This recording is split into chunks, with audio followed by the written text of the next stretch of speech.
Welcome students.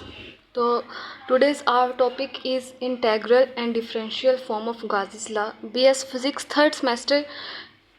के की outline में से ये टॉपिक है।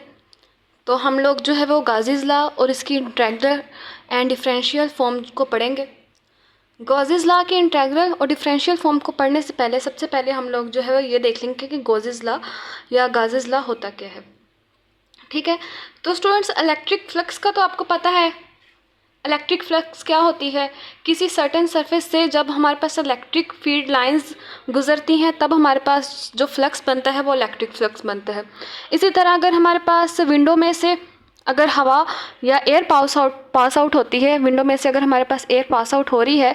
तो उस वक़्त जो फ्लक्स बन रहा होगा वो हमारे पास एयर फ्लक्स होगा। इसी तरह हमारे पास जो पाइप्स होते हैं घरों में, अक्सर उनमें से जो हमारे पास वाटर पास आउट हो रहा होता है उस पाइप की सरफेस से,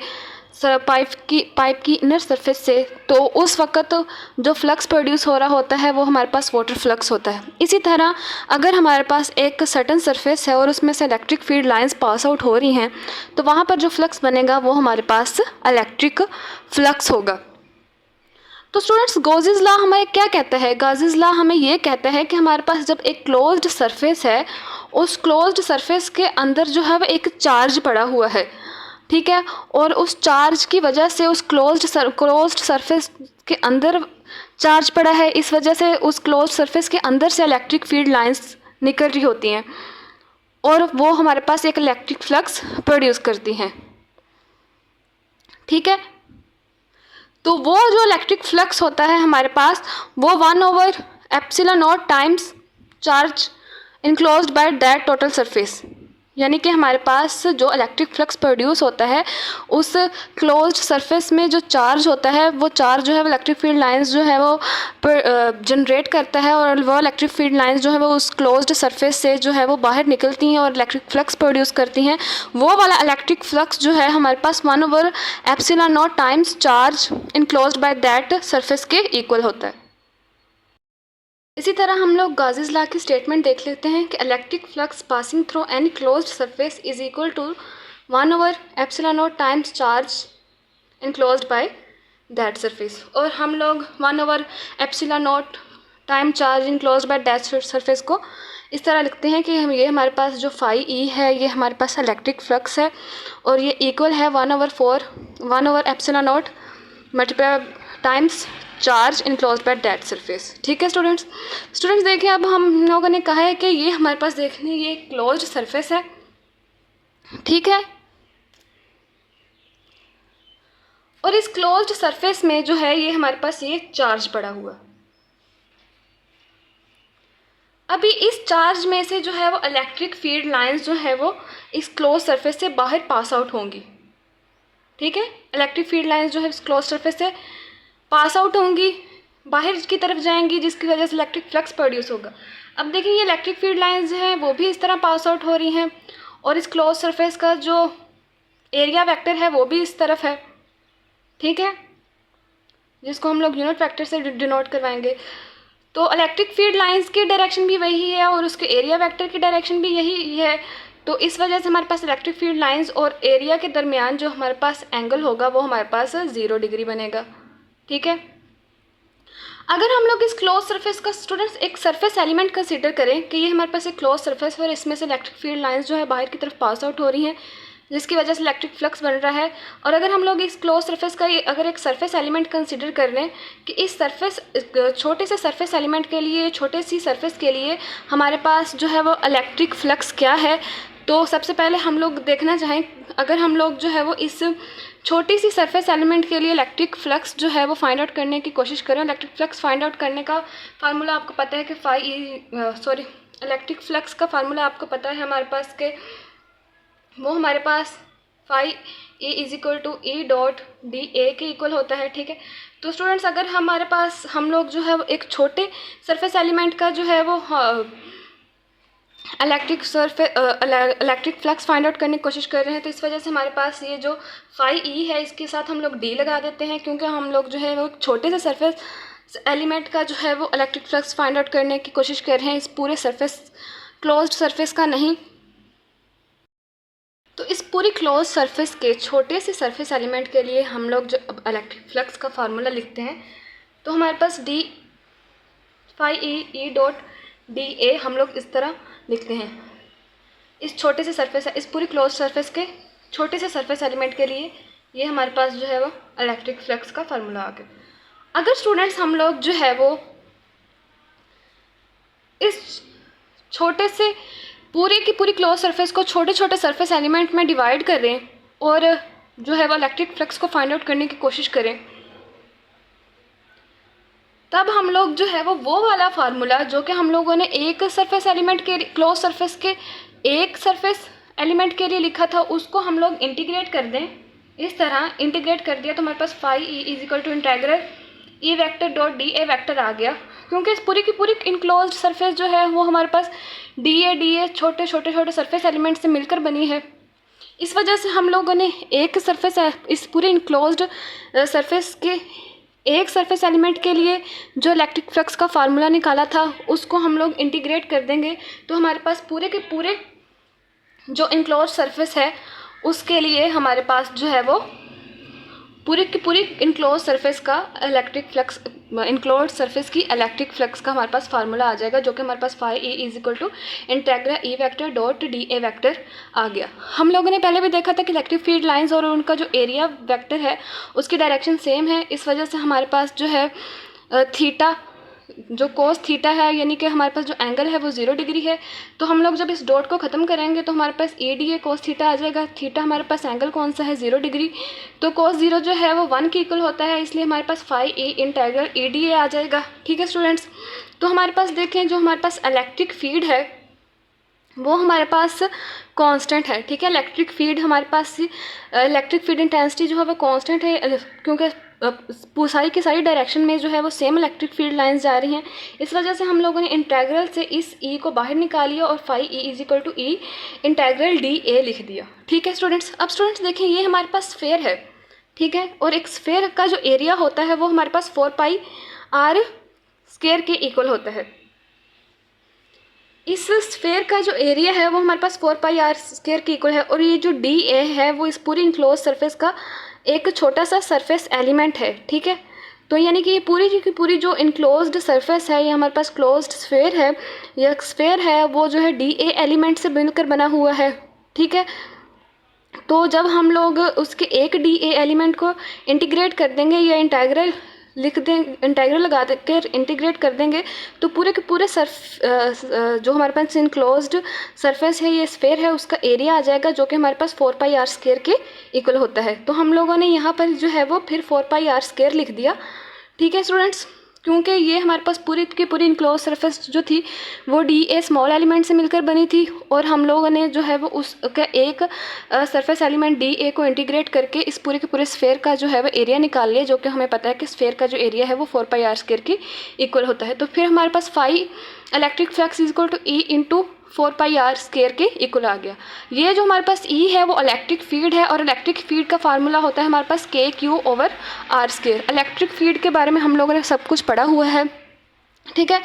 तो हमारे पास ये जो के है वो हमारे पास 1/4 पाई एप्सिलॉन नॉट के इक्वल आता है, तो हमारे पास Q/4 pi epsilon not r square के इक्वल आ गया, क्योंकि के की वैल्यू 1/4 पाई एप्सिलॉन नॉट है। तो जब हम लोगों ने के की वैल्यू पुट की तो Q/4 pi epsilon not r square के इक्वल आ गया, तो हमारे पास 4 पाई आर स्क्वायर आ गया। ठीक है स्टूडेंट, तो ये हमारे पास 4 पाई, ये वाला 4 पाई भी, ये आर स्क्वायर और ये आर स्क्वायर कैंसिल आउट हो गई, तो हमारे पास जो इलेक्ट्रिक फ्लक्स है वो हमारे पास Q/एप्सिलॉन नॉट की इक्वल आ गया। तो स्टूडेंट्स गासेस लॉ की हमारे पास यही स्टेटमेंट है कि जो उसका इलेक्ट्रिक फ्लक्स है वो हमारे पास इक्वल होता है 1/4 epsilon not time charge enclosed by that surface. तो ये चीज़ हमारे पास प्रूफ होगी, हम लोग यहाँ पे लिख सकते हैं हेंस प्रूफ। तो ये चीज़ हमारे पास प्रूफ होगी, और ये जो हमारे पास गासेस लॉ की स्टेटमेंट है वो हमारे पास प्रूफ होगी। गासेस लॉ की स्टेटमेंट ये थी कि electric flux passing through any close surface is equal to the 1/एप्सिलॉन naught times charge enclosed by that surface. तो हमारे पास हम लोगों ने इस इक्वेशन को जो है प्रूफ कर दिया। तो स्टूडेंट्स ये हमारे पास गासेस लॉ की जो स्टेटमेंट थी वो प्रूफ होगी। अब हम लोग इसकी इंटीग्रल और डिफरेंशियल फॉर्म देखते हैं। आप लोगों ने गाज़िस लॉ की स्टेटमेंट की को जब प्रूव किया तो आप लोगों ने देखा कि जो इलेक्ट्रिक फ्लक्स है वो हमारे पास Q/ε0 है। यहाँ पर कहीं भी R की बात नहीं हो रही, यानी कि रेडियस की बात नहीं हो रही। इसका मतलब ये है हमारे पास कि हमारे पास इनक्लोज सरफेस का मतलब ये नहीं है कि स्फेयर ही हो, यानी कि क्लोज सरफेस हमारे पास कोई भी सरफेस हो सकती है। वो हमारे पास एक आर्बिट्रेरी सरफेस भी हो सकती है लेकिन क्लोज्ड होनी चाहिए। एक हमारे पास डिब्बा भी हो सकता है या रेक्टेंगल भी हो सकता है लेकिन वो हमारे पास जो है वो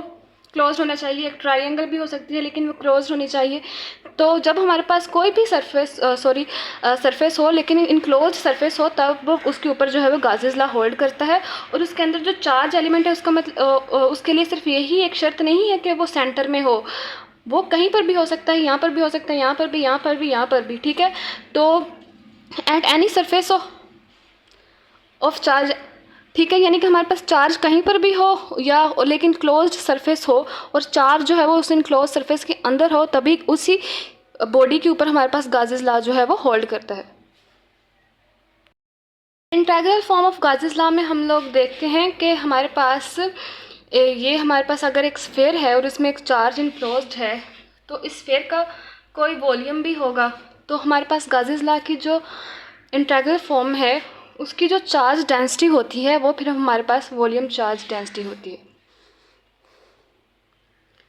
वॉल्यूम चार्ज डेंसिटी को हम लोग जो है वो रो से डिनोट करवाते हैं, ठीक है, जो कि हमारे पास चार्ज पर यूनिट वॉल्यूम की इक्वल होती है। हम लोगों ने वॉल्यूम चार्ज डेंसिटी की बात की है तो चार्ज को हम लोग सेपरेट कर लेंगे, रो और ये जो डी वी है वो हमारे पास एक साइड पे आ गया। अब स्टूडेंट्स देखें, ये हमारे पास एक छोटी सी सरफेस एलिमेंट है, यानी कि एक छोटा सा सरफेस वॉल्यूम है और उस जिसको हम लोग डी वी से डिनोट करवा रहे हैं और उसके ऊपर जो चार्ज है वो डी क्यू है। अगर हमारे पास इस पूरे सरफेस एलिमेंट्स जो हैं हमारे पास इस पूरी क्लोज सरफेस के जो सरफेस एलिमेंट्स हैं हमारे पास जिनके ऊपर चार्ज डी क्यू है और उनका वॉल्यूम डी वी है, अगर हम लोग वो फाइंड आउट कर सकते हैं, यानी कि पूरी जो स्फेयर है उसके जो हमारे पास उसमें जो छोटे छोटे से डी वी वॉल्यूम है और उनके ऊपर जो डी क्यू चार्ज है वो फाइंड आउट करने की कोशिश कर रहे हैं, तो हम लोग d q is equal to rho d v को इंटीग्रेट कर देंगे तो हमारे पास q is equal to rho d v आ जाएगा, इंटीग्रल रो डी वी। ये हमारे पास जो है वो पूरी की पूरी स्फेयर के ऊपर जो है वो चार्जेस आ गए, पूरी की पूरी स्फेयर के ऊपर जो चार्जेस हैं, ये पूरी स्फेयर के वॉल्यूम के ऊपर जो चार्जेस हैं वो आ गए हमारे पास। इसको हम लोग इक्वेशन 1 से डिनोट करवाते हैं और हमारे पास इलेक्ट्रिक फ्लक्स जो है वो, यानी कि इस क्लोज्ड सरफेस का जो इलेक्ट्रिक फ्लक्स हम लोग लिखेंगे वो हमारे पास integral closed E vector dot D A vector के इक्वल आ जाएगा। वो हमारे पास इक्वेशन 2 लिख देंगे हम लोग। तो हम लोग जो है वो इस इक्वेशन 1 और इक्वेशन 2 को हम लोग गाउस लॉ में पुट कर देंगे। गाउस लॉ हमारे पास इलेक्ट्रिक फ्लक्स Q/E0 है, ठीक है। तो हमारे पास ये जो इलेक्ट्रिक फ्लक्स है इसकी वैल्यू पुट की हमारे पास enclose surface integral E vector dot D A is equal to q की वैल्यू पुट की हमारे पास rho integral rho d v over एप्सिलॉन0, ये हम लोगों ने वैल्यू पुट की। तो हमारे पास इनक्लोज्ड सरफेस जो है हमारे पास, यानी कि इंटीग्रल फॉर्म जो है वो गाज़िस लॉ की वो निकल कर आ गई ही है। ये हमारे पास जो कि integral cross surface E vector dot D A vector is equal to 1/ε0 integral rho d v के इक्वल है। तो ये स्टूडेंट्स हमारे पास इंटीग्रल फॉर्म है गाज़िस लॉ की। स्टूडेंट्स हमारे पास जो है वो डिफरेंशियल फॉर्म है गाज़िस लॉ की। डिफरेंशियल फॉर्म को फाइंड आउट करने से पहले हम लोग जो है वो इंटीग्रल फॉर्म लिख लेते हैं यहाँ पर, ठीक है। तो स्टूडेंट्स इस इंटीग्रल फॉर्म के ऊपर जब हम लोग डाइवर्जेंस थ्योरम अप्लाई करते हैं तो हमारे पास जो गाज़िस लॉ की डिफरेंशियल फॉर्म है वो निकल कर आ जाती है, ठीक है। डाइवर्जेंस थ्योरम एक बहुत अच्छा खासा टॉपिक है जिसको हम लोग बाद में समझेंगे। सबसे पहले आप लोग ये चीज़ समझ लें कि अगर हमारे पास, अब देखें ये एक इनक्लोज्ड सरफेस है और इस इनक्लोज्ड सरफेस का एक छोटा सा सरफेस एलिमेंट हम लोगों ने फाइंड आउट कर लिया है, या इस छोटे से सरफेस एलिमेंट के ऊपर जो चार्ज है वो फाइंड आउट कर लिया है, या जो हमारे पास, अब देखें हमारे पास ये एक इनक्लोज्ड सरफेस और इस इनक्लोज्ड सरफेस के छोटे से सरफेस एलिमेंट के लिए हम लोगों ने जो है वो इलेक्ट्रिक डाइवर्जेंस फाइंड आउट कर लिया है, ठीक है। इस छोटे से इस इनक्लोज्ड जो हमारे पास सरफेस है उसके छोटे से सरफेस एलिमेंट के लिए हम लोगों ने इलेक्ट्रिक डाइवर्जेंस फाइंड आउट कर लिया है तो फिर उस इलेक्ट्रिक डाइवर्जेंस को ही हम लोग integral volume divergence of that electric field, अगर हम लोगों ने एक छोटे से सरफेस एलिमेंट के लिए integral volume divergence of that electric field को फाइंड आउट कर लिया है तो फिर हम लोग उसको इंटीग्रेट करके उसको इंटीग्रेट करके हम लोग जो है पूरे के पूरे सरफेस, जो इनक्लोज्ड सरफेस है उसमें हमारे पास जितने भी सरफेस एलिमेंट्स हैं उसके लिए इलेक्ट्रिक डाइवर्जेंस फाइंड आउट कर लेंगे। अगर हम लोग इंटीग्रल को हटा दें तो ये हमारे पास जो है वो एक छोटे से सरफेस एलिमेंट के लिए इलेक्ट्रिक डाइवर्जेंस है। अगर हम लोग उसके साथ इंटीग्रल लगा दें तो पूरे की पूरी इनक्लोज सरफेस में जो सरफेस एलिमेंट्स हैं उसके लिए हमारे पास इलेक्ट्रिक डाइवर्जेंस आ जाती है। तो हमारे पास डाइवर्जेंस थ्योरम लगा देते हैं कि हमारे पास ये देखें इंटीग्रल ऑफ क्लोज्ड सरफेस, ये इंटीग्रल के साथ ऊपर जब ये छोटा सा सर्कल बना देते हैं हम लोग तो इसका मतलब होता है कि integral of closed surface E vector dot D A vector is equal to integral of volume and divergence of that electric field आ जाता है हमारे पास। ठीक है स्टूडेंट्स, तो अब देखें ये हमारे पास integral volume divergence of that electric field जो है वो हमारे पास 1/ε0 rho integral rho d v के इक्वल है। ठीक है, हम लोगों ने ये चीज़ फाइंड आउट की थी यहाँ पर कि हमारे पास जो इंटीग्रल क्लोज्ड इसको हम लोग 1/ε0 इंटीग्रल रो डी वी के इक्वल लिखते हैं। तो जहाँ पर जब हम लोग इसकी ये वाली वैल्यू पुट कर देंगे 1/रो इंटीग्रल रो डी वी, अगर हम लोग रो डी वी को जो है वो राइट हैंड साइड से लेफ्ट हैंड साइड की तरफ लाएं तो हमारे पास integral volume divergence of that electric field, इसको हम लोग ऐसे लिखेंगे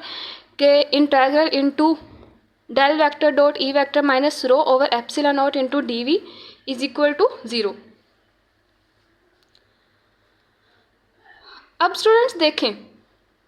जब हम लोग इस इंटीग्रल को ख़त्म करेंगे तो ये इंटीग्रल जो है बस डी वी से ख़त्म हो जाएगा तो हमारे पास delta vector dot E vector minus rho over ε0 is equal to 0 आ जाएगा। ठीक है, ये हमारे पास del vector dot E vector is minus ε0 rho over ε0 is equal to 0 हम लोगों ने कैसे लिख दिया, और हमारे पास del vector dot E vector is equal to rho over ε0 हम लोगों ने कैसे लिख दिया, ये लिख कैसे दिया हम लोगों ने। स्टूडेंट्स देखेंगे हमारे पास del vector E vector minus rho over ε0 जो है वो और डी वी, इन दोनों का जो प्रोडक्ट है वो हमारे पास 0 के इक्वल है। अगर इन दोनों का जो प्रोडक्ट है वो 0 के इक्वल है तो मैं यानी कि मतलब कि इन दोनों में से एक चीज़ जो है वो हमारे पास 0 है। वॉल्यूम जो है वो कभी भी 0 नहीं होता, तो हम लोग लिख सकते हैं कि हमारे पास वॉल्यूम 0 नहीं है तो हमारे पास del vector dot E vector minus rho over ε0 जो है वो 0 के इक्वल है। हाँ, तो फिर हमारे पास हम लोग लिख सकते हैं कि हमारे पास del vector dot E vector जो है वो रो ओवर ε0 के इक्वल है। तो स्टूडेंट्स ये हमारे पास डिफरेंशियल फॉर्म भी आ गई गाज़िस लॉ की। उससे पहले हम लोगों ने इंटीग्रल फॉर्म देखी थी गाज़िस लॉ की कि रो इज इक्वल टू हमारे पास वॉल्यूम इंटीग्रल फॉर्म जो है गाज़िस लॉ की, उसके ऊपर जो है वॉल्यूम चार्ज डेंसिटी लग रही है, चार्ज डेंसिटी जो है वो उसकी वॉल्यूम चार्ज डेंसिटी है, तो rho is equal to d q over d v आ गया हमारे पास। फिर integral d q is equal to integral rho d v लिख दिया तो हमारे पास q is equal to integral rho d v आ गया हमारे पास इलेक्ट्रिक फ्लक्स। फिर हम लोगों ने लिखा, फिर हम दोनों इक्वेशंस को जो है वो गाज़िस लॉ की इक्वेशन में पुट कर दिया तो हमारे पास हम लोगों ने जो गाज़िस लॉ की जो है इंटीग्रल फॉर्म को फाइंड आउट कर लिया। फिर स्टूडेंट्स हम लोगों ने इस गाज़िस लॉ की इंटीग्रल फॉर्म से जो है उसके ऊपर डाइवर्जेंस थ्योरम अप्लाई किया। डाइवर्जेंस थ्योरम यही है कि हमारे पास अगर एक क्लोज सरफेस है, अगर उसके एक सरफेस एलिमेंट का हमें इलेक्ट्रिक डाइवर्जेंस पता है तो उस एक सरफेस एलिमेंट के लिए हम लोग इलेक्ट्रिक डाइवर्जेंस निकाल के उसी को इंटीग्रेट करके पूरी की पूरी इनक्लोज सरफेस के लिए उसकी इलेक्ट्रिक डाइवर्जेंस को निकाल सकते हैं। तो जब हम लोगों ने निकाला तो हमारे पास जो इलेक्ट्रिक डाइवर्जेंस है वो हमारे पास रो ओवर ε0 की इक्वल आई, जो कि हमारे पास गाज़िस लॉ की जो स्टेटमेंट है उसको प्रूफ करती है। ये गाज़िस लॉ की स्टेटमेंट यही है कि हमारे पास जो इनक्लोज सरफेस में जो चार्ज है, सॉरी इनक्लोज सरफेस का जो इलेक्ट्रिक फ्लक्स है वो हमारे पास चार्ज और एप्सिलॉन नॉट के इक्वल है। गाउस लॉ हम लोगों ने देख लिया था, गाउस लॉ का फार्मूला भी पीछे पढ़ लिया था। तो स्टूडेंट्स ये हमारा आज का टॉपिक था।